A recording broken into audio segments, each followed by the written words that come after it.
Alguns já até estavam na fila ali, de repente caíram. Vamos lá, Renan. Olá, Giane, tudo bem? Gustavo, Renan, Santiago. Vamos aí aguardar mais um minutinho até chegar mais gente para a gente iniciar. Vai ser muito importante aí pegar todos os detalhes. Ó, a Luana também está entrando aqui, o Bruno, que já estavam também aguardando para entrar.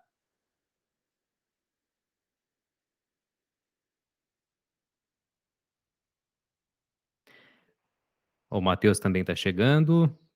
Estão me ouvindo bem aí? Se puderem confirmar se está tudo ok. Tudo ok, André. Tá jóia, então. A mais um minutinho, a gente já vai dar início aí ao Tira Dúvidas. Vamos conversar um pouco aí depois de bastante tempo, né? Algumas semanas aí meio turbulenta aí, mas vai dar tudo certo, a gente vai conseguir chegar aí no nosso objetivo. Ó, o Thales também está chegando.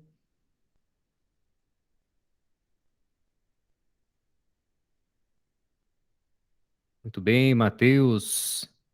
Seja bem-vindo aqui à aula de moldes.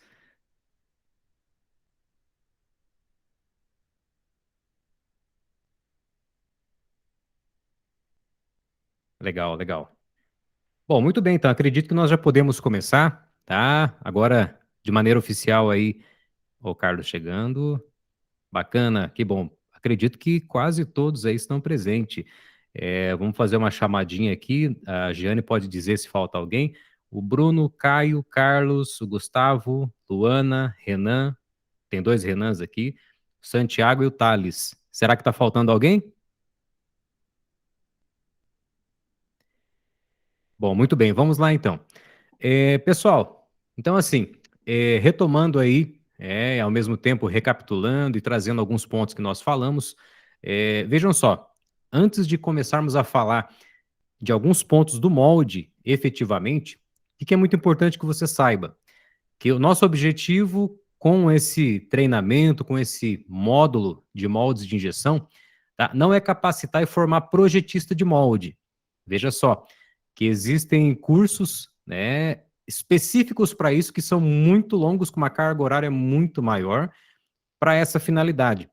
Mas qual que é o objetivo? Até porque, né, dentro da proposta e da finalidade do que a gente aprende na fundação, digamos que ser especialista em projetar molde não é tão efetivo quanto saber de fato para que é um molde, como que eu vou lidar com os aspectos de um molde, né? Então, aquilo que nós falamos lá na primeira aula, como que eu vou contratar, como que eu vou pesquisar, como que eu vou entender, né, naquilo que o molde pode servir para o meu produto, ou para o produto da empresa que eu estiver atendendo ou trabalhando, tá? Seja a empresa de vocês, uma startup, de repente vai fazer um processo de pré-incubação, de incubação, enfim, ou de repente uma empresa que você venha trabalhar, que você venha atender. Isso é mais importante. Por quê? Porque no final das contas, a elaboração do projeto do molde, muitas vezes vai ficar para um especialista, seja uma ferramentaria, seja um projetista especialista. É claro que você pode se tornar, sim, um projetista de molde. Porém, se nós fôssemos compactar tudo que é necessário nessas aulas, ficaríamos com muita pendência, e com aquela percepção de que, no final das contas, não soubemos fazer nenhuma coisa e nem outra. Para isso, então, já quero iniciar resgatando dois materiais aqui que eu tenho na minha biblioteca em relação a moldes. Deixa eu pegar aqui para você.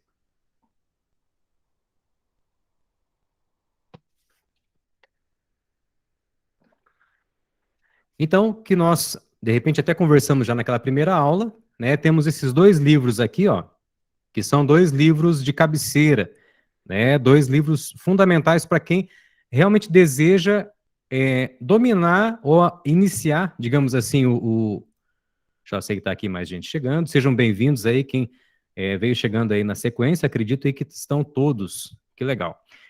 Então, assim, são dois livros muito bons, e que mesmo eles sendo ótimos livros e muito utilizados aí por profissionais que atuam com projeto de molde, ainda assim não tem tudo. Por quê? Porque, como nós já conversamos ali pelas aulas online, o universo dos moldes ele é muito amplo. Por quê? Porque tem muitos dispositivos mecânicos, muitos sistemas ali envolvidos, tá bem? Então, isso é muito importante a gente partir já disso para o que nós vamos conversar. Por quê? Porque existem inúmeras particularidades. Então, assim, pessoas, inclusive, que trabalham com projeto de molde continuamente estão aprendendo algo novo. Por quê? O molde em si é um dispositivo, é um sistema mecânico, E falando de mecânica, eu sei que vocês também estão estudando as várias nuances da mecânica, nós percebemos que é um universo aí muito grande, tá? Então, o molde ele é dispositivo mecânico, certo? Muito bem, agora eu quero passar aí a bola para vocês, em relação a dúvidas. Dúvidas das atividades, daquilo que nós vimos até agora, outras dúvidas relacionadas, para que eu possa responder, ou então pesquisarmos juntos. Então, eu abro agora aí para vocês, abrirem o áudio, trocarem uma ideia, lançar a dúvida, para que a gente possa aproveitar bem com base naquilo que nós passamos até agora, tá bem? Então, eu abro aí para vocês.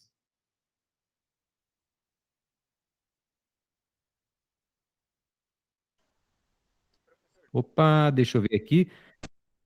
Oi. Caio, vamos lá, tô ouvindo. Calma aí. Tá cortando um pouquinho, mas... Durante as aulas, eu reparei que é sempre importante que as peças elas tenham uma angulação para que ela consiga, certo? Certo. Ok, você entende o motivo dessa angulação? Opa, Oi? tá cortando um pouquinho, Caio. Vamos lá, pode seguir. Angulação. A angulação das peças, para que a peça ela saia do molde, certo? Acho que cortou. Calma aí. Certo. Avisa ele que tá... para a peça ela realmente não grudar no molde na hora de você tirar ela, certo? Certo. Existe alguma tecnologia que elimine essa necessidade, que você consiga fazer uma peça com 90 graus, assim? Muito bem, vamos lá então. Nesse sentido, quando a gente fala de molde de injeção plástica, as partes em que nós não temos ângulo, é possível existir, sim. Porém, a gente sempre vai precisar de algum recurso mecânico adicional.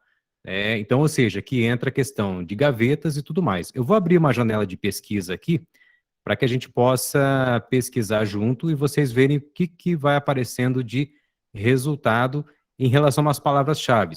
Então, estou com a tua pergunta aqui no gancho, que é em relação a partes retas do molde, se é possível, se tem algum recurso que a gente consiga injetar uma peça, fabricar uma peça plástica sem ter esse ângulo. Muito bem, então nós temos, por exemplo, gavetas de molde de injeção. E a gente abre aqui, vou pegar imagens. Aqui. Então aqui eu tenho uma imagem aqui da pesquisa, até não sei se vocês conseguem visualizar bem aqui, mas o que acontece? Deixa eu ver se eu acho uma imagem maior aqui para ficar mais fácil. Deixa eu pegar aqui, vamos lá. Aqui. Inclusive essa imagem aqui é de um desses livros que eu tenho na mão. Veja só o que eu tenho aqui. Deixa eu ver se eu consigo ampliar essa imagem aqui com facilidade. Bom, mas o site vai começar a dar um pouco de trabalho aqui, vamos lá. O que acontece? Aqui dentro, desse molde aqui, eu tenho um detalhe interno, que é o que a gente chama de negativo. Teoricamente, eu não tenho ângulo possível de sacar essa peça na geometria dela. Então, eu utilizo um sistema de gaveta. Isso aqui ele está mostrando uma gaveta interna, mas eu posso também utilizar uma gaveta externa aqui, ó, por exemplo, nesse caso, aqui.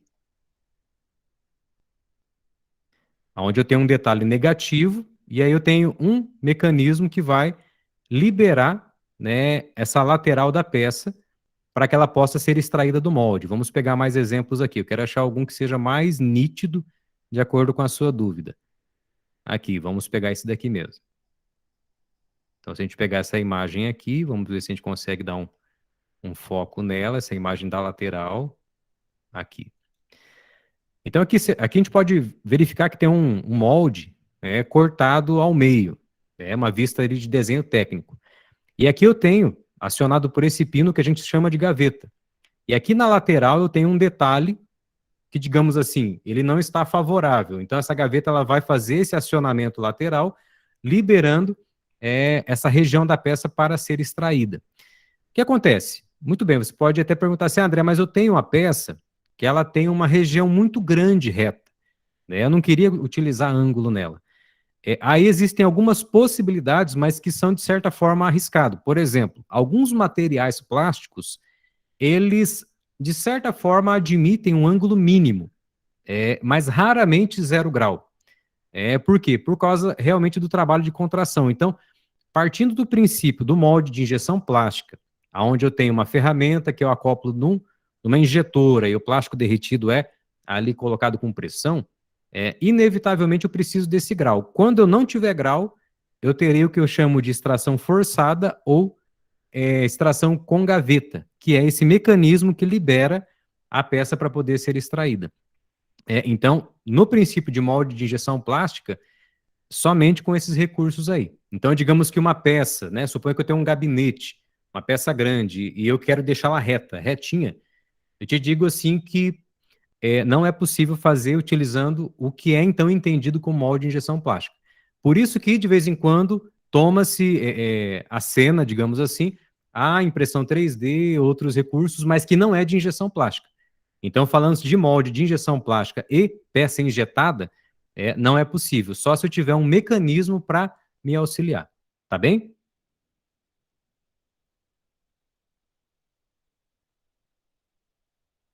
Respondida a pergunta, mais alguma dúvida? Vamos lá? Opa, tá aqui escrevendo. Deixa eu abrir o chat aqui. Vamos lá, gostaria de tirar uma dúvida. Algum material além do aço entrega confiabilidade no funcionamento do molde em longas vidas úteis? Somente variações de aço mesmo, né? Então existem aços diferentes. Que daí cada um ele vai ter uma durabilidade. Então, assim, se eu pegar um SAI 1020, um 1045, um P20, um H13, então, assim, eles são tipos de aço. Mas fabricar um molde, por exemplo, em alumínio, né, que existe, com certeza a vida útil dele vai ser muito mais reduzida. Então, assim, falando de molde de injeção plástica, o aço ainda é o material principal. É possível em pequenas partes, por exemplo, aqui, vamos colocar aqui, ó. Mold cavity. Ver se aparece um exemplo que eu quero mostrar para vocês aí. Tá, muito bem, muito bem. Vamos abrir aqui. Se eu acho esse exemplo.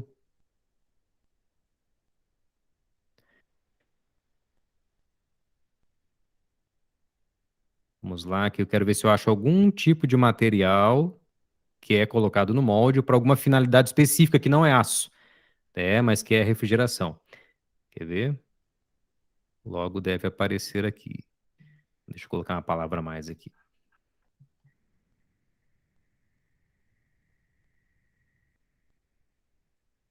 Aqui. Tudo bem que esse molde aqui, ele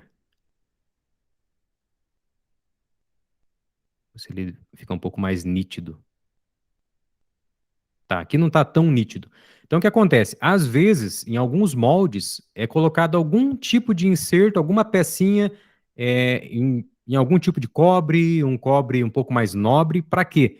Para melhorar a refrigeração. Então, ou seja, eu tenho um molde normal feito em aço, né? E em algum lugar dele eu coloco um insertozinho de cobre nobre, um cobre muito bom, condutor térmico, para poder facilitar, por exemplo, aqui, ó, para poder facilitar a troca de calor, né? Mas aí então eu estou falando do quê? Eu não estou falando da construção do molde em outro material, eu estou falando realmente de um material para uma finalidade específica numa região do molde. Resumindo a resposta, falando-se de molde de injeção, o aço é o material predominante e o alumínio é o alternativo. Porém, o alumínio, com uma vida útil muito menor, é utilizado geralmente apenas para alguns testes. Hoje em dia, nem é utilizado tanto porque o custo do alumínio é muito alto. Isso era feito bastante antigamente. Muito bem, aqui, bom, o Caio teve um probleminha com a conexão. Ok, Carlos, tá jóia então, legal. Pessoal, mais dúvidas, podem ficar à vontade, esse tempo é para vocês, estou à disposição. Podem fazer aí perguntas, seja de molde, de assuntos relacionados. Vamos lá.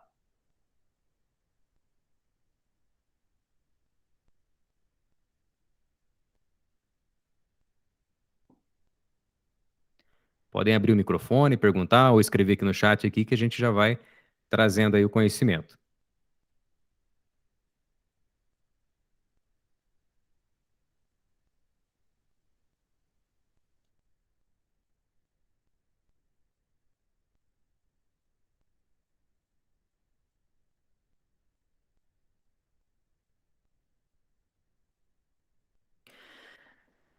A Kailane nos diz, eu vi que as ligas de cobre-berília apresentam alta condutibilidade térmica, 3 a 4 vezes maior que os aços comparável ao alumínio.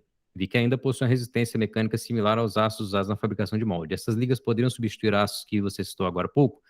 Muito bem, o cobre-berílio é maravilhoso, é um material nobre e muito bom. Qual que é a diferença? É o preço, né? Enquanto que, por exemplo, o quilo do aço está 15, 20 reais, o quilo do cobre-berílio é mais de 150 reais. Então, é até possível fazer, por exemplo, boa parte do molde em cobre-berílio, mas ele é um material muito nobre, né, utilizado em alguns casos, como esse que eu citei, de uma região do molde, para poder dissipar calor, por exemplo. Né? O que impede, então, é custo. Né? O custo é realmente uma barreira para a utilização desse material. Tá bem?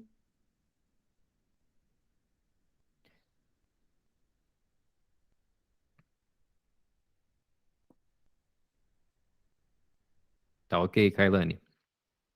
Valeu. Vamos lá, pessoal. Em relação a polímeros, plásticos, cavidades, construção da cavidade, a questão do ângulo de extração já foi colocado também. Contração, vocês entenderam o que é a contração do molde? O que é o processo de contração do plástico? Dúvidas a respeito? Comportamento dos plásticos, construção das cavidades, enfim. Vamos lá, por quê? Porque na próxima semana a gente inicia o módulo de estrutura geral do molde. Então, nós também teremos outra aula ao vivo para fechar, porém, é uma outra parte do molde, nós não vamos falar do que falamos até então. Então, é muito importante retomar, peguem aí os questionários, peguem as questões, e vamos lá trocar essa ideia aí, tá bem? Continuem aberto, podem chamar no microfone ou no chat.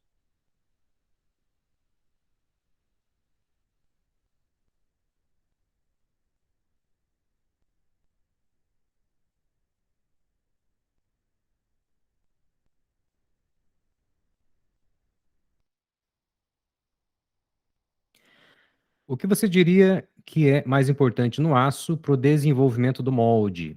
Então tá. Então, assim, na mecânica em geral, sempre o custo-benefício é o ponto de partida. Então tá. Na construção do molde, nós temos, como até citei em alguma das aulas, aços diferentes. Então, o que é importante? Cada parte tem uma importância.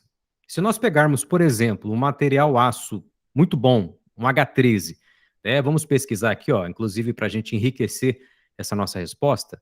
Aço H13, características.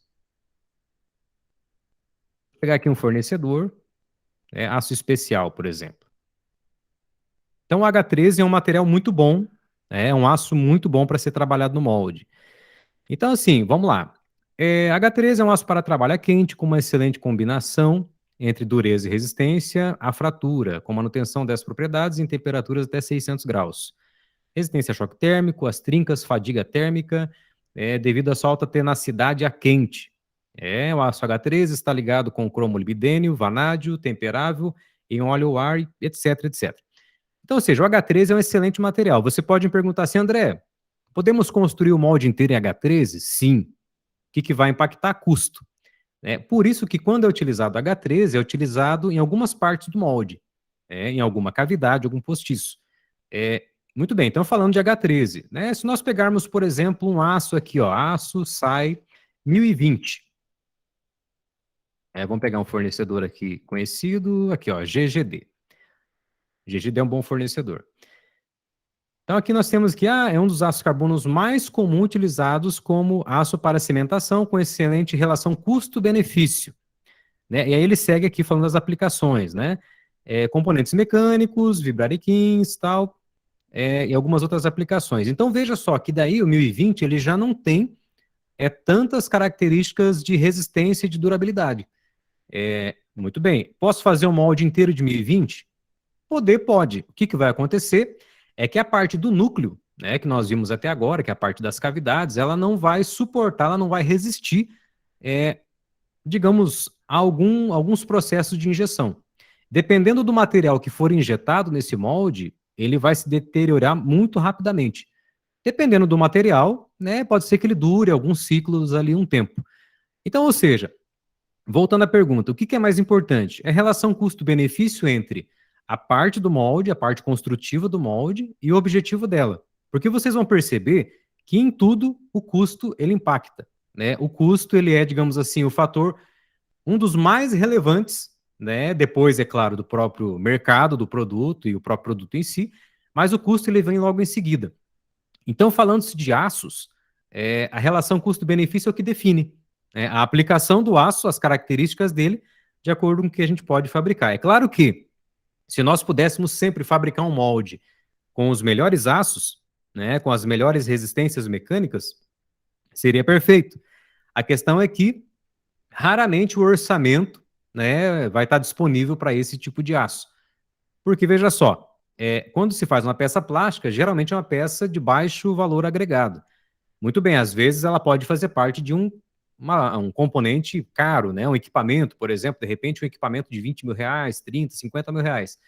Só que esse equipamento, a peça plástica, é um entre tantos, né? Então, ou seja, quando fala-se de construir o molde, geralmente faz essa relação de custo-benefício do aço mais barato, mas que atenda à função.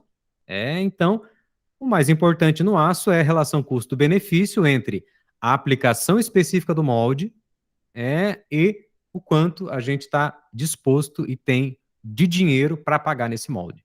Tá bem, Carlos? Deu para responder? Legal. Continua à disposição, pessoal. Tá bacana, tá legal. Dúvidas muito boas. É esse tipo de dúvida aí que realmente a gente precisa esclarecer, né? Porque são dúvidas que vão abastecer vocês de conhecimento, de informação, né, na hora de gerir, na hora de orçar, na hora de desenvolver um produto que necessite de um molde. Né? Conhecer essas características, o que, que impacta, quais os caminhos para a gente chegar no molde adequado. É isso aí mesmo, tá muito legal.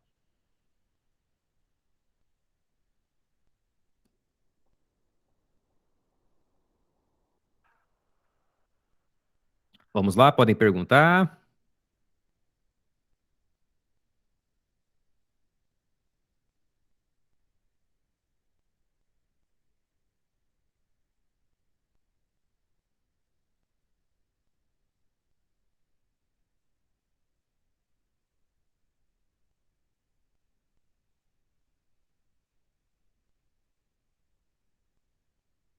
Chegou aqui, vamos lá.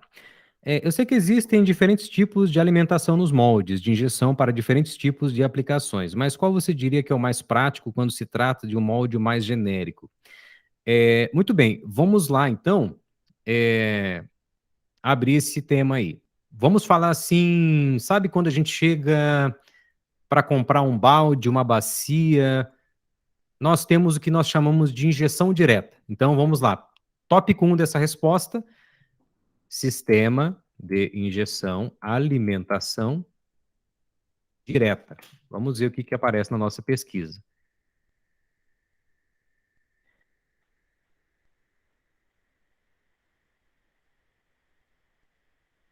Vamos ver se aparece aqui, de repente não.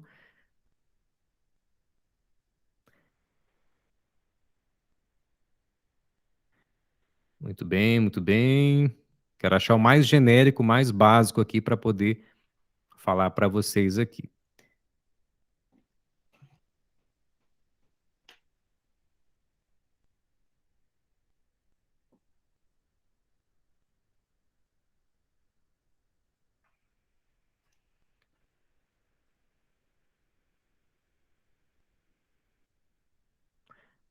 Vamos ver se a gente acha bem básico. que é utilizado, por exemplo, em baldes e bacias aí, né? Mas é que eu acredito que ele é tão simples que pode ser que nós não tenhamos aqui alguma representação de imagem.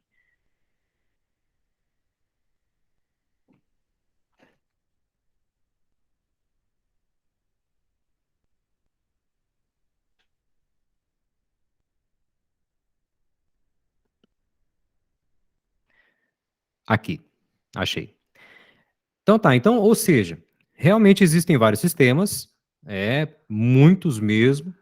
Existe inclusive um sistema chamado sistema de bico quente ou câmara quente, que é um dos melhores sistemas, mas também é mais caro. Na realidade, assim, quanto melhor a tecnologia aplicada na fabricação do molde, mais caro é. Isso aí não tem, essa relação é direta, né? Não existe aquela coisa assim, ah, vamos fazer assim que fica melhor, mas é mais barato. A relação geralmente é assim, quanto melhor, quanto mais qualidade, mais caro é. Muito bem.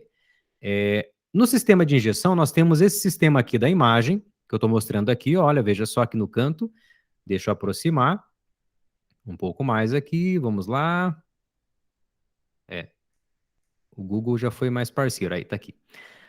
Então eu tenho aqui um lado do molde, né, o macho, fêmea, nós temos aqui ó, o produto moldado, essa peça preta, e eu tenho aqui ó, sinalizado canal de injeção. Você pode observar, por exemplo, que eu tenho aqui a parte onde é encaixado na injetora esse molde.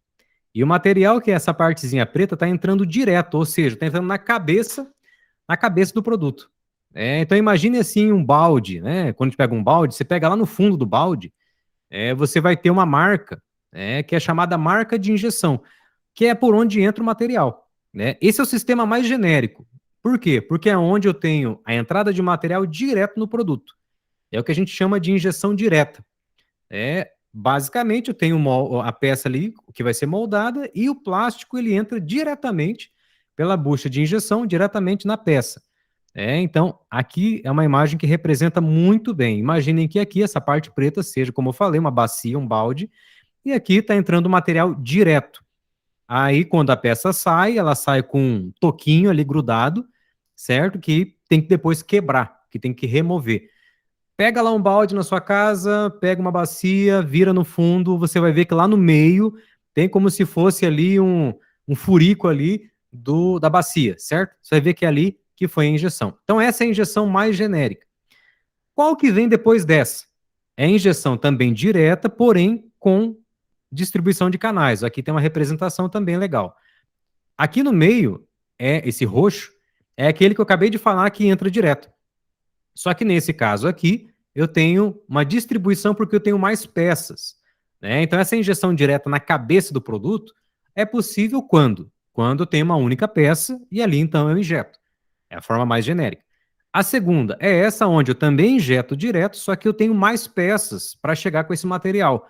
Então, eu injeto no centro e aí eu distribuo de forma balanceada o material para que ele chegue até as cavidades, chegue até o núcleo das peças, né? E aí seria a segunda forma mais genérica, onde eu tenho essa injeção direta e uma distribuição de canais balanceado. Aí, então, com esse conceito, eu tenho inúmeras variações, que daí entra, então, provavelmente na pesquisa que vocês já fizeram, inúmeras formas de acontecer o sistema de alimentação do molde.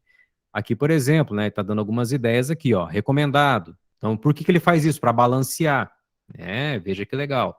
Então, existem muitas formas. Só que aí eu quero pegar esse gancho, nós falamos do canal, mas nós temos o ponto de injeção, ou seja, que é onde exatamente o material entra. Olha aqui, ó. Nós temos aqui uma representação bem interessante dessa pecinha azul aqui, ó. Aí. Essa peça azul aqui, ó, veja mais uma vez, acompanha com o meu mouse. Aqui é o canal principal, onde a injetora manda o material plástico. Aqui é um canal auxiliar, ou seja, um canal secundário. E aqui, então, eu tenho na ponta o que nós chamamos de gate, o que nós chamamos de ponto de injeção, que vocês devem ter pesquisado também, né? Então, ou seja, esse gate, esse ponto de injeção, que ele também existem várias formas. Vamos pesquisar aqui alguma coisa nesse sentido? Vamos lá. Type gate mold tooling. Vamos ver o que aparece. Parece alguma coisa relevante aqui para nós. Ó, apareceu, hein? Bastante coisa legal. Veja só que uma das formas de encontrar mais material é pesquisar os termos em inglês, tá? Com certeza alguém já falou isso para vocês, mas vale a pena repetir. Porque a gente consegue ter mais resultados diferentes, materiais diferentes, tá? Vamos lá aqui então, por exemplo, olha que legal essa imagem aqui, hein? Gostei. Deixa eu aproximar. Olha que interessante. né? Então aqui eu tenho várias formas de gate. Então, ou seja, que é o ponto de injeção. Imaginem só que eu tenho todo aquele fluxo de material, mas eu tenho um pontinho que é onde o material entra. Né? Se vocês pegarem, por exemplo, outras peças aí na casa de vocês, onde vocês estão, vocês vão ver uma marquinha. Então, olha que eu tenho o sistema de leque, tenho o sistema direto, tenho o sistema, que submarino, nossa, inúmeras formas. O que que manda isso? É a geometria da peça, é o peso da peça, o tamanho do molde. E é claro que nós temos, sim, né, o auxílio de software para isso. Né? Vocês com certeza já viram em alguma das aulas, software que faz simulação mecânica, simulação de esforços mecânicos. Então, também existe, sim, software para simulação de injeção. Esse software vai simular se aquela distribuição daquele canal é a mais adequada, se aquele ponto de injeção ele é o mais adequado. É claro que esse software custa, e não é barato, por isso nem sempre a gente consegue ter essa simulação. E aí a experiência e a noção, né, da geometria da peça e dos recursos são muito importantes. Tá? Mas existem sim também softwares que atendem. Olha aqui mais modelos. Então olha que pesquisa legal. Ó, Type Gate Mode Tooling. Aparece muita coisa bacana aí para vocês. Ó, vou até jogar esse link da pesquisa aqui no chat também. Opa, Ctrl V. Bom, então, acredito aí que deu para responder, né? Qual eu diria que é o mais prático quando se trata de um molde? Eu comecei falando do mais prático, né? Injeção direta na cabeça do produto, injeção direta distribuída, canal balanceado. Depois falamos de câmara quente. Ah, André, o que que é bico quente e câmara quente? Vamos lá, olha aqui, ó. Câmara quente, molde de injeção. Olha que legal. Câmara quente é onde o material ele se mantém sempre quente. Olha aqui como que funciona, basicamente. Esse aqui é um sistema. Então, sabe aquela questão do canal de injeção que a gente falou agora? Ó, aqui onde está meu mouse, aqui, nessa pontinha é onde tem a injeção. Olha como é que é o molde cortado aqui, ó. Nesse sistema, o plástico ele sempre fica quente, e a injeção ela fica muito melhor. Só que, é claro, né, o investimento também é muito maior. Então, para peças de alta produção, para peças também de acabamento mais requintado, sem dúvida é utilizado o sistema de câmara quente, seja de câmara quente ou de bico quente. Tá bem? Então, seria isso daí.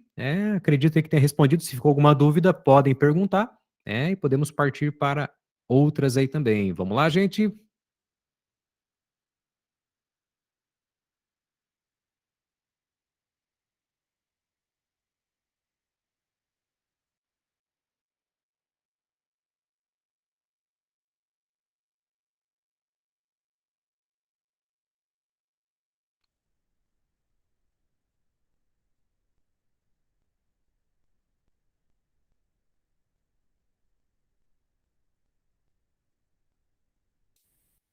Podem escrever ou abrir o microfone, fiquem à vontade.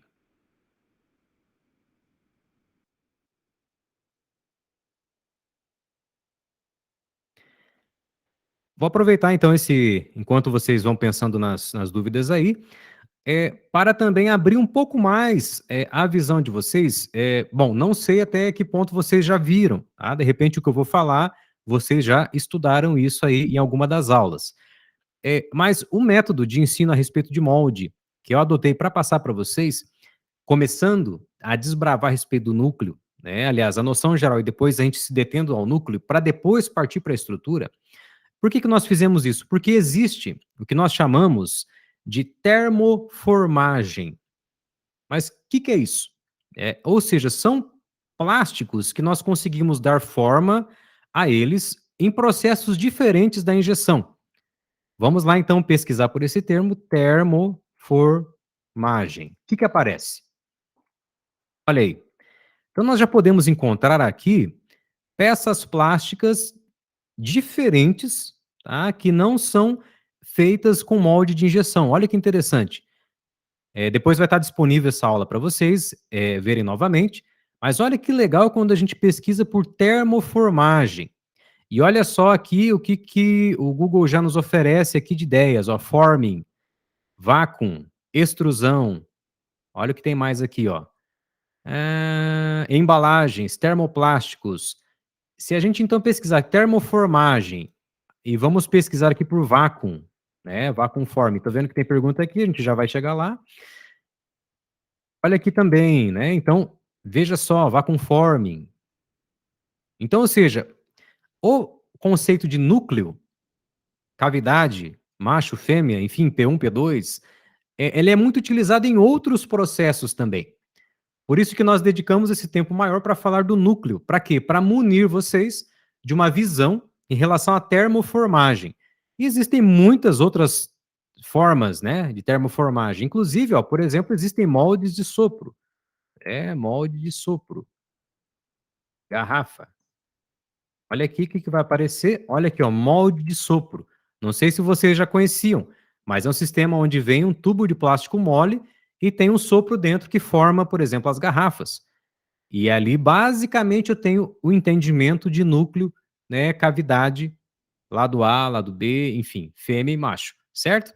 Então, ou seja, por isso que trouxemos esse conceito. Se vocês pegarem, por exemplo, esses livros que eu mostrei para vocês, vocês vão ver que eles vão falar também disso com o nome de cavidade, só que vai gastar um tempo a mais falando da estrutura do molde. E que nós vamos ver isso nas duas próximas aulas. Só que a estrutura do molde de injeção, ela possui conceitos bem específicos.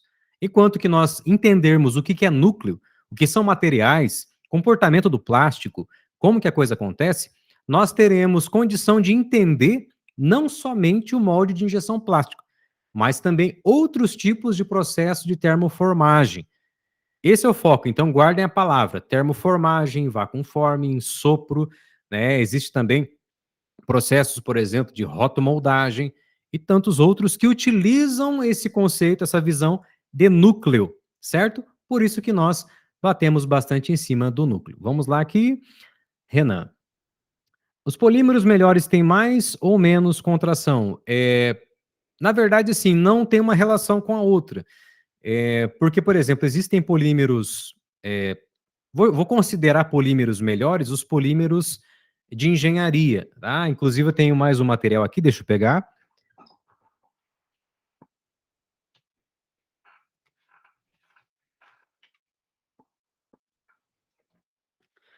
Então, por exemplo, esse livro aqui, ó, Plásticos de Engenharia, certo? Então vou entender que polímeros melhores são os polímeros de engenharia, certo?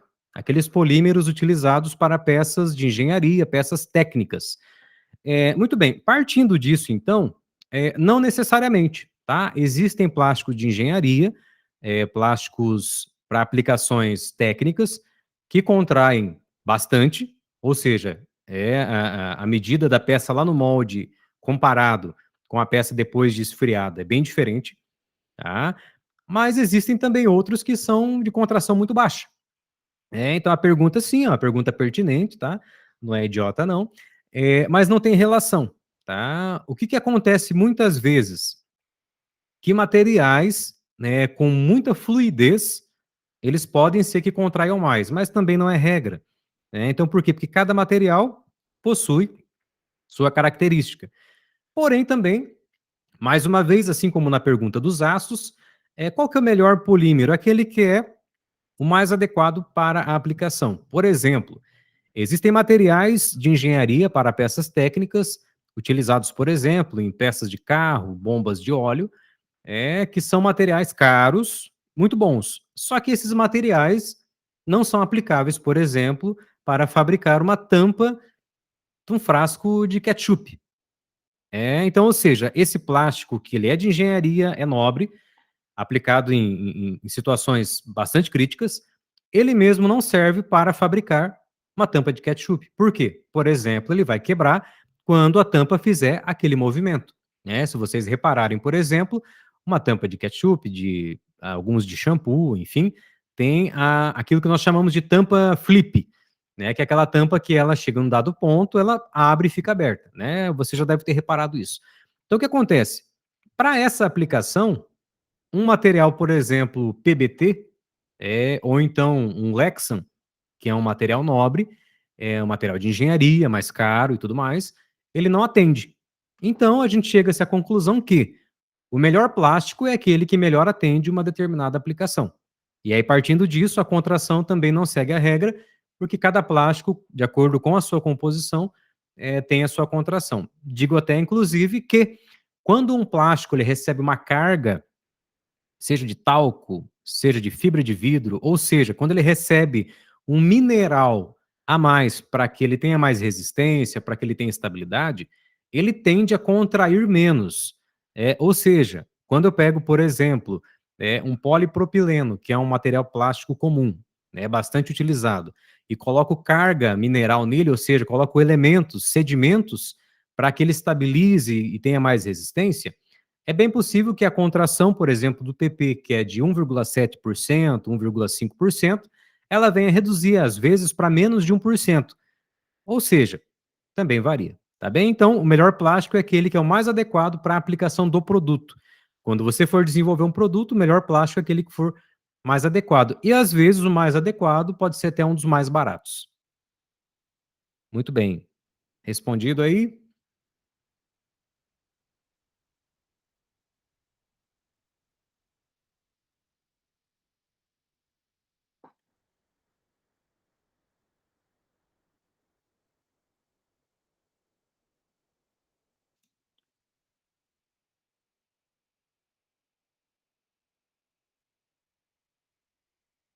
Legal, valeu, Renan. Fica à vontade.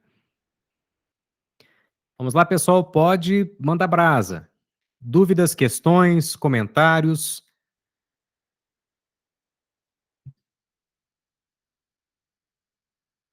Vamos lá. Uma dúvida, talvez, vamos ver.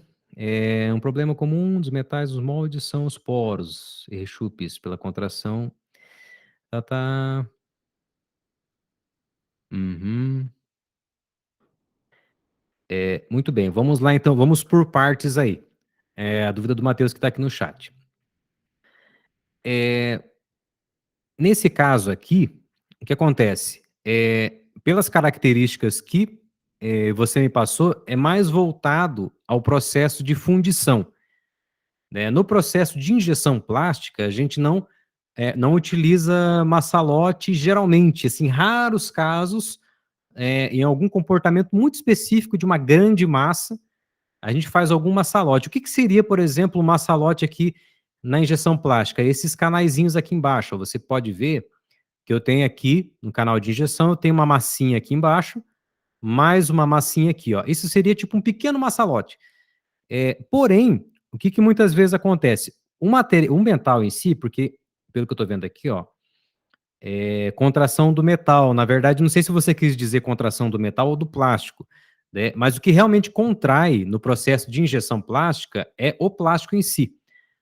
A diferença de dilatação térmica que acontece na estrutura do aço, ela é mínima, é quase que desprezável. Ela acontece, mas digamos que ela é desconsiderada num todo quando a gente fala do projeto do molde. Então, digamos assim, que a contração do aço, ela é praticamente desprezível, né? E o que a gente se detém, o que a gente olha mais é a contração do plástico.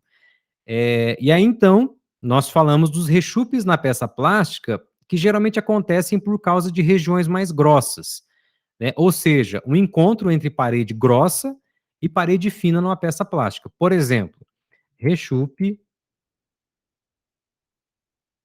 plástico, injeção.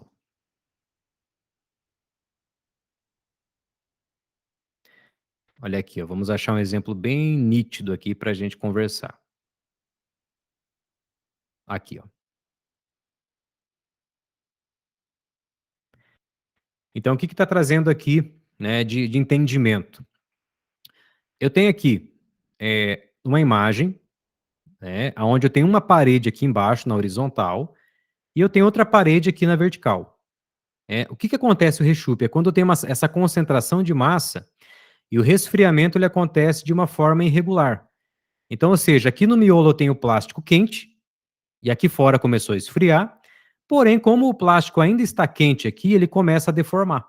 E aí que então acontece rechupe na peça plástica. Então, o rechupe na peça plástica ele acontece geralmente por isso. Por esse motivo, então, que quando eu tiver que vir com uma parede, eh, uma maleta, uma parede saindo de outra parede da peça plástica, eu preciso seguir uma relação de metade da espessura da parede, por exemplo, ou 60%, para que nós não tenhamos concentração de plástico aqui. Caso seja inevitável, o que que é recomendável então? Fazer um alívio de material, ou seja, provocar um afinamento para que não aconteça o rechupe. É, e então, ou seja, no design, no desenho de produto, né, que eu posso trabalhar com isso. Então, ou seja, na geometria, entendendo o conceito do rechupe, né, que ele acontece a partir do quê? De paredes muito grossas ou do encontro entre uma parede fina e uma parede grossa. Então, eu preciso trabalhar na geometria para prevenir essa questão. Então, casos mais severos, digamos assim, de rechupe, vamos encontrar aqui, ó. Vamos lá. Casos mais severos, acho que aqui no começo tinha um.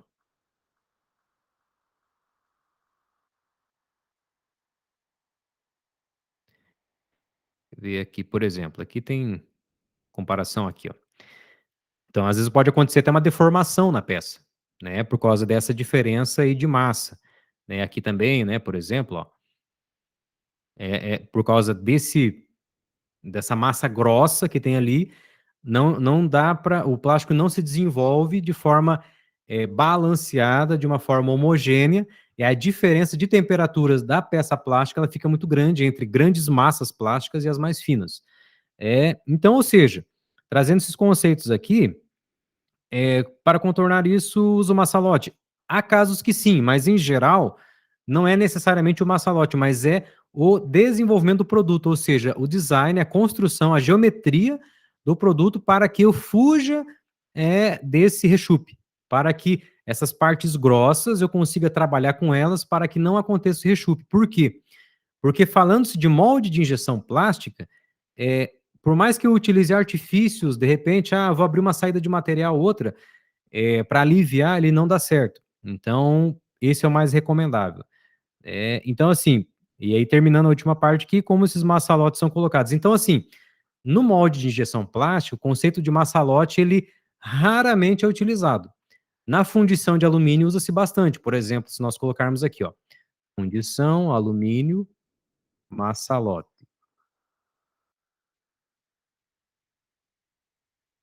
Aí tem bastante. Então, por quê? Porque são aqueles bolsões, né, de material, né, que ele vai, digamos, limpando, mandando aquele material mais frio já para o maçalote, e aí ele então fica com o material com uma temperatura mais igual, digamos assim, né? Então vocês podem ver que maçalote na parte de fundição é bastante utilizado. Por quê? Porque o comportamento, né, de uma matriz de fundição, ou seja, de uma coquilha, é um comportamento um pouco diferente, né? Então seria essa questão. Então falando de molde de injeção. Molde de injeção plástica sob pressão, tá? De repente você pode falar assim: André, mas tem um sistema de termoformagem sem pressão. Aí são particularidades, tá? Então, falando de molde de injeção, não temos, digamos assim, um costume de adotar maçalotes como o sistema de fundição. O que nós temos indiretamente entendido como maçalote, tá? São esses pontos aqui que eu mostrei, que ficam abaixo do canal de injeção. Deixa eu trazer uma imagem aqui, né?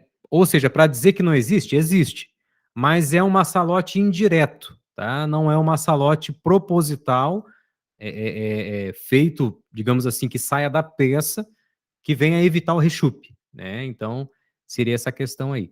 Deixa eu achar aqui, digamos assim que... Deixa eu achar a imagem aqui.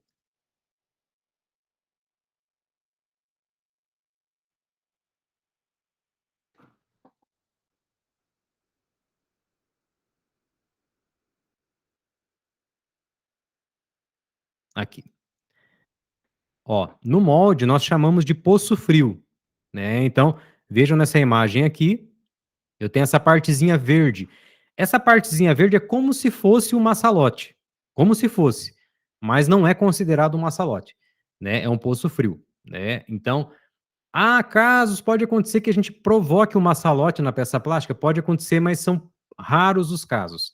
Diferente da fundição de alumínio, que realmente o maçalote é uma prática contínua, né? Principalmente no sistema coquilhado, né? Ou até no sistema de fundição por areia. Tá bem, Matheus?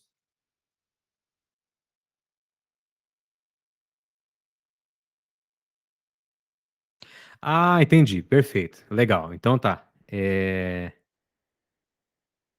Ah, então tá. É que no começo ali eu não entendi que era de fundição de alumínio, mas acabei respondendo indiretamente, tá? Agora essa questão, reforçando então, né, nesse gancho aí, na fundição de alumínio, a posição dos maçalotes, eu diria para você o seguinte, eh, embora eu não domine esse conhecimento, dos maçalotes na fundição de alumínio, do que eu já acompanhei, tá? Ele é colocado em algumas regiões mais críticas para alívio, né? Ou seja, para deixar a temperatura mais homogênea quando a peça estiver toda preenchida. E aí é um dos pontos que o quê? Precisa se calcular via software, que eu particularmente desconheço, ou é muito da experiência, tá? Então, os maçalotes para fundição de alumínio, né, do que eu vi até hoje, do que eu já trabalhei, geralmente alguém com bastante experiência no processo tem algumas dicas de como fazer. Mas com certeza, né, alguma literatura de fundição de alumínio vai nos ajudar sim, tá? Então, tem um livro que era chamado, deixa eu ver se eu acho aqui, acho que inclusive é desse autor aqui, deixa eu ver, ó. Livro Fundição Sérgio Cruz.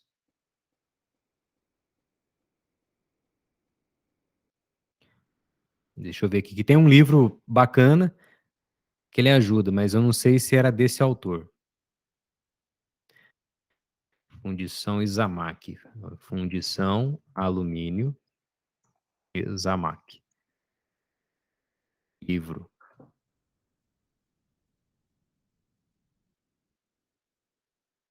É um livro bem antigo, é capaz que esse aqui seja até uma atualização dele, tá? Que ele traz bastante dicas aí a respeito.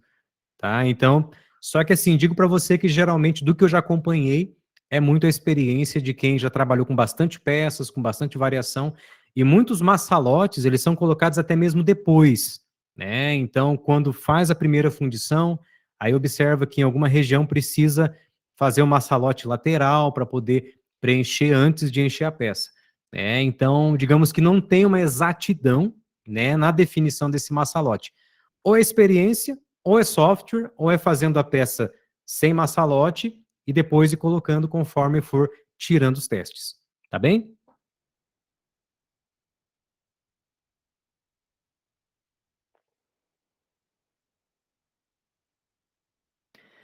Vamos lá, temos mais alguns minutos aí, fiquem à vontade.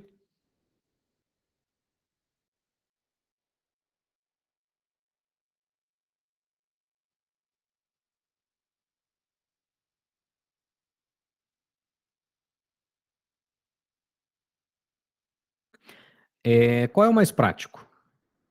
Novamente, se tratando de moldes genéricos, polietilenos de baixa ou alta densidade?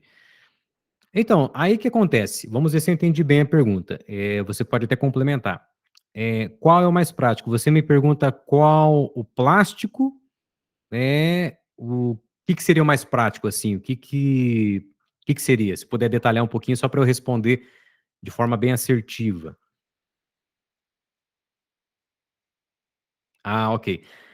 Olha, aqui novamente, assim, o mais usual, vamos falar assim: André, responda aí, sabe, como se a gente fosse fazer um bate-papo assim, responda com uma palavra, né? O mais genérico, mais utilizado e mais cobiçado é o polipropileno. Quer ver, ó? Polipropileno.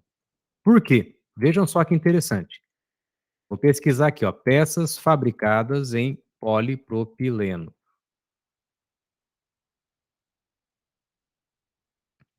Aqui. Então, ou seja, se for responder uma palavra, André, o plástico mais prático, mais usual, polipropileno. Por quê?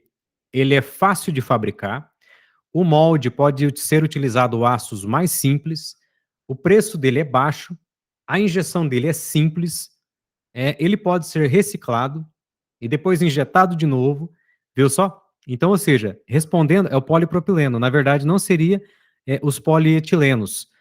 Polietilenos, eles são utilizados bastante no sopro e também na rotomoldagem. Né? Então, se você pesquisar, por exemplo, materiais práticos, né? Ou seja, no sopro é o polietileno. Na rotomoldagem, polietileno. Na injeção plástica, qual que é o mais prático, mais assim, resumido, é o polipropileno, tá bem? Então, na injeção plástica seria isso. E vocês podem ver que o polipropileno está em todo lugar, né? Como eu disse, é mais barato, fácil de injetar, o molde pode ser mais simples, pode ser reciclado, enfim, né? E ele tem até algumas características interessantes, por exemplo, que ele é resistente químico, né? Então, o polipropileno, ele tem bastante resistência química, então por isso que ele é utilizado também bastante na culinária, na parte de higiene, né? Então, o mais prático seria o polipropileno para injeção plástica, tá bem? Respondido?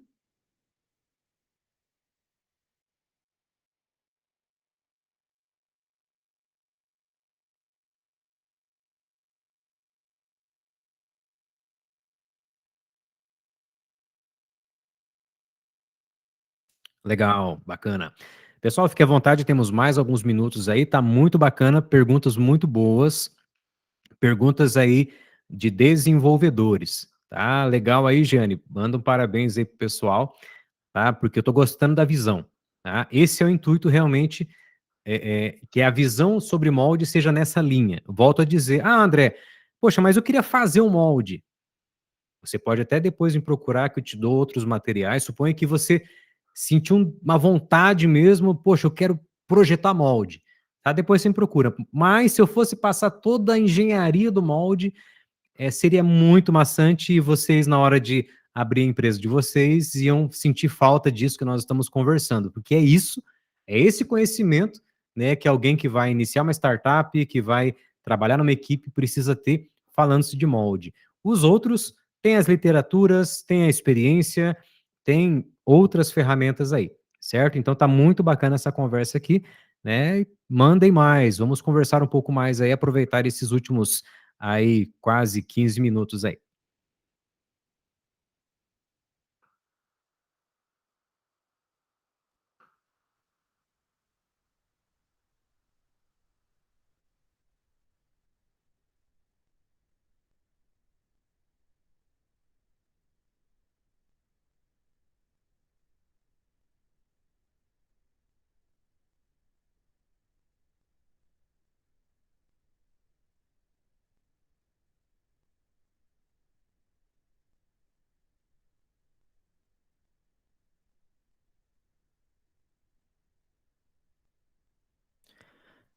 Vamos lá, vamos lá.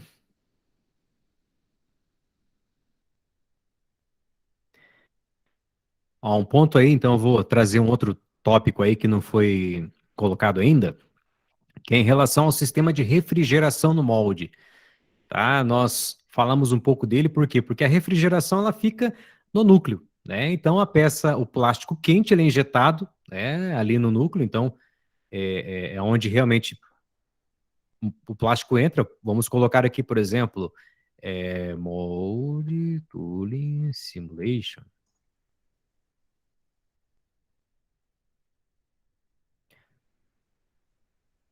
Olha aqui, legal, bacana. Vamos abrir essa imagem aqui. Acho que aqui vai... Aqui. Olha que interessante, então, que nós temos aqui, ó, uma imagem. Aí. Então, nós temos aqui o molde, ó. A parte P1, ou seja, fêmea, P2, macho. Nós temos aqui postiços. E nós temos aqui esse laranjado, que é a peça injetada. Muito bem. Não sei se vocês podem ver aqui que tem os furinhos amarelo. Podem observar esses furinhos amarelo que tem aqui na face. Esses furinhos amarelos, eles são furos, de fato, tá? Que atravessam a parte do postiço, ou seja, a parte onde é formada a peça, né? São furações aonde eu passo um fluido refrigerador. Basicamente água, tá? Então, ou seja, vamos passar água no molde. É que não é água pura, não é assim H2O. Existem alguns aditivos, assim como, por exemplo, existem aditivos na água que vai no radiador do carro, né? Então, existe sim um fluido específico. Mas, basicamente, a grosso modo, é passar água no molde. Para quê? Não quer dizer que eu vou gelar o molde. O objetivo da refrigeração não é gelar o molde, mas é manter o molde na temperatura adequada que aquele plástico precisa para ser injetado. Ou seja, há plásticos que vão trabalhar em alta temperatura. Para estes plásticos, pode ser que a gente nem acione a refrigeração. Pode ser que pode ser que o molde vai trabalhar a quente, até mesmo sem refrigeração. Porém, existem plásticos que precisam de um controle térmico muito exato. Por quê? Para que não aconteça degradação do material, ou seja, para que o plástico seja íntegro. Quando acontece a degradação do material, ele pode queimar, pode ficar quebradiço, pode ficar manchado, enfim, afetar tanto tecnicamente quanto visualmente. Então, a refrigeração ela mantém a temperatura adequada de acordo com o polímero, de acordo com o plástico, né? Então, isso é muito importante, a parte de refrigeração, resfriamento e tudo mais, tá? Isso aí é fundamental também, né? Nós falamos disso lá quando falamos do núcleo, mas é importante retomar. E aí também já pega um gancho para a gente não passar batido aqui nessa revisão, né? Vocês podem observar que eu tenho uns pininhos azuis aqui, ó. Olha só que interessante. Eu tenho uns pinos azuis, que são os chamados pinos extratores. Imaginem só, o molde fecha, injeta a peça, plástico quente sendo injetado, injetou. Aí o fluido refrigerador circula, por quê? Porque o plástico entrou quente e o molde ficou superaquecido. Então, o fluido refrigerador, ele trabalha na temperatura, ou seja, não deixa aquecer tanto. Aquela peça resfria, e aí então o molde abre, e o sistema de extração, ele então saca, ele remove, né, empurra, expulsa a peça do molde, que é o sistema de extração.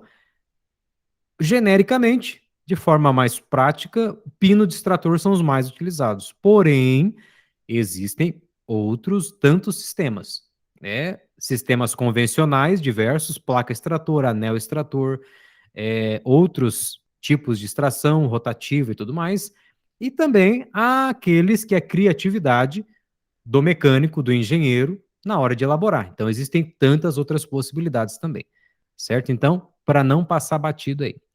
Gente, mais dúvidas? Escrevam, perguntem, fiquem à vontade. Tudo isso que estamos conversando tem tudo a ver com a parte de núcleo, parte de plástico, parte de conceito, parte central do molde. Na semana que vem, na outra, entraremos na parte estrutural do molde, que é aquilo que acomoda o restante, né? Você pode ver tudo aquele restante que tem aqui. Nós não falamos deles ainda, falaremos nas próximas aulas. Vamos lá. Professor, existem diferentes tipos de polipropileno, certo? Certo a partir do quê? Da manipulação do que eu modifico. Então, o polipropileno, ele é um material base, é um veículo, né? E eu posso adicionar características, tá? Seguindo com a pergunta. Cada um tem uma aplicação diferente da mesma forma que os aços e outros plásticos? Sim, embora as aplicações sejam, de certa forma, semelhantes, cada variação, por exemplo, que eu tiver do polipropileno, também vai ser para uma aplicação específica, assim como os aços. Tem como filtrar essas aplicações e tipos de maneira mais superficial? Eu vi que está até entre aspas, né? O que seria filtrar de maneira mais superficial? Se você puder explicar um pouquinho mais aí para eu responder, o que seria filtrar as aplicações, né? Seria quais aplicações para cada tipo? Será que é isso? Geralmente a gente faz o caminho inverso. Geralmente a gente tem a aplicação, tem uma necessidade e procura o plástico mais adequado. Mas se quiser complementar a pergunta, aí fica à vontade que a gente pode aprofundar um pouquinho mais. Enquanto isso, eu vou utilizar o termo aí que você nos trouxe, né? Tipos de polipropileno.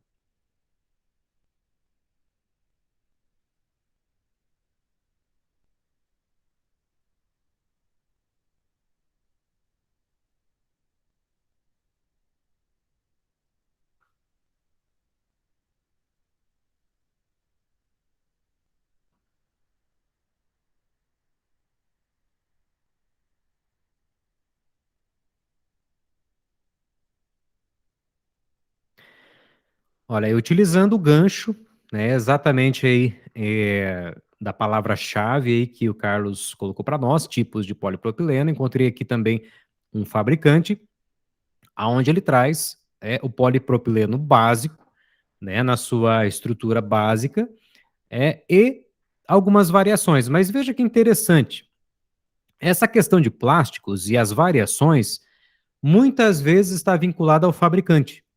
Por isso que eu digo assim, o polipropileno ele é uma base em geral, então, ou seja, ele é o plástico base. Porém, o que que acontece muitas vezes, e esse é um conhecimento muito importante para vocês, vocês vão notar isso em muitas áreas da mecânica. Existe que alguns fabricantes, eles desenvolvem um material especial a partir de um polímero base, né? Então, o que acontece?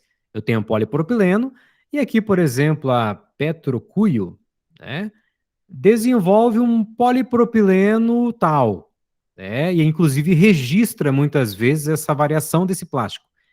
E esse polipropileno, então, ele pode ser aplicado em algumas situações específicas, né? Que aí talvez entraria aí, né, as aplicações que o Carlos colocou. Quais aplicações? Então veja que muitas vezes não temos variação de polipropileno de forma genérica, mas nós temos variações com base no que alguns fabricantes desenvolveram.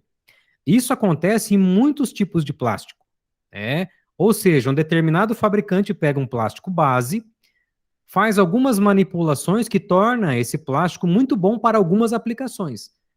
Mas se você procurar esse mesmo plástico especial em outro fabricante, pode ser que você não encontre.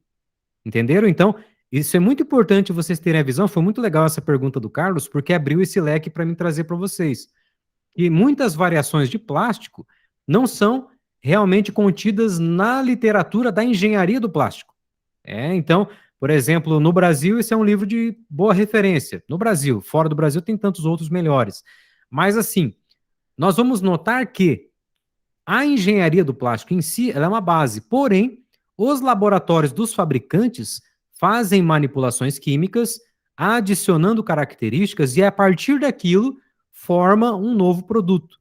Registra esse modelo, por exemplo, de polipropileno. Isso acontece muito em muitos materiais. Porém, não sei se é o caso. Vamos seguir aqui, por exemplo, ele fala que tem os homopolímeros. Olha aqui, ó. Nos homopolímeros Cuyolen e Cuyotec, ou seja, já é um desenvolvimento deles, prevalece a forma isostática e tudo mais. Veja só, então existe uma variação, porém esse fornecedor desenvolveu, né, um modelo, né, de plástico. Tem os copolímeros aleatórios, por exemplo, aí tem os de impacto, com certeza eles já têm algum produto já desenvolvido, né, e os termopolímeros. Então, são variações das composições moleculares, das cadeias químicas que permitem algumas aplicações. E aí eu volto a dizer, Carlos, o que, que muitas vezes acontece? O caminho é inverso. Por que é inverso? Você vai ter uma aplicação, suponha aí que você vai desenvolver o seu produto, né, para uma aplicação seja médica, seja agrotech, seja de alguma tecnologia, né, você vai desenvolver esse produto e você vai perceber que para esse produto você precisa de tais características, sejam mecânicas, químicas, estéticas e tantas outras. E aí você vai pesquisar e vai entender que existe um tipo de polipropileno, de policarbonato, enfim, algum plástico que te atenda. E aí então você vai desenvolver em cima disso, né? Por isso que geralmente o que você vai definir tua aplicação, você vai identificar a aplicação, as características que a aplicação exige, e aí você vai encontrar um polímero mais adequado. Começando, por exemplo, por uma literatura genérica, né, uma literatura geral, e aí depois dessa literatura geral, você pode encontrar os fabricantes que têm particularidades, ou seja, detalhes, questões mais específicas que vão te atender melhor na aplicação. Tá bem? Espero ter respondido aí razoavelmente.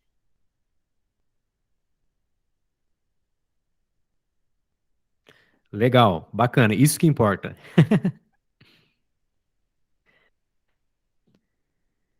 Pessoal, estamos já entrando aí para o encerramento. Deixa eu fechar minha tela aqui. Bom, eu queria muito, né, se fosse possível, que vocês dessem um tchau, eu queria ver vocês, mas eu sei que às vezes a tua condição aí de ambiente e espaço não permite, tá? Embora também aqui, deixa eu ver se eu consigo mostrar mais esse mosaico aqui, que ele está muito resumido, né? Vamos ver. Aqui, consegui mostrar todos.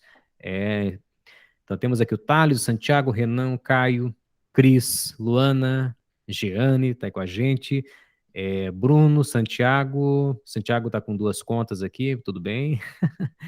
É, Carlos Augusto, Mel, Matheus, legal. Pessoal, satisfação muito grande aí, né, poder estar com vocês nessa aula ao vivo. Bom, acredito que teremos pelo menos mais uma no encerramento da parte de estrutura do molde, né? Então, nós vimos a parte geral, a parte de núcleo, estamos fazendo esse tira-dúvidas, aquelas atividades que eu passei todas, percebi que a maioria de vocês pesquisaram, foram atrás, recebi aqui as respostas, e pela conversa e pelas dúvidas vi que vocês captaram a intenção toda. Volto a dizer, se você sentiu uma vontade de se tornar projetista de molde, tem um caminho grande pela frente, né, que, digamos assim, é uma sequência do que nós estamos vendo, mas o objetivo não era formar projetistas de molde, tá? Seria, digamos assim, seria apenas estético, né, falar isso, mas realmente é capacitar vocês para que possam tomar decisões, possam fazer pesquisas consistentes, possam dialogar com fornecedores, possam desenvolver os produtos de vocês ou das empresas com mais propriedade, com mais domínio técnico, certo? E é isso daí. Então, acredito que nós temos mais 3 aulas. Na parte também de estrutura, vou publicar as aulas digitais e faremos sim o encerramento aí também com uma aula ao vivo, tá bem? Então seria isso daí, eu fico aqui na sala até que vocês possam todos se despedirem, né? Um grande abraço aí e fiquem com Deus.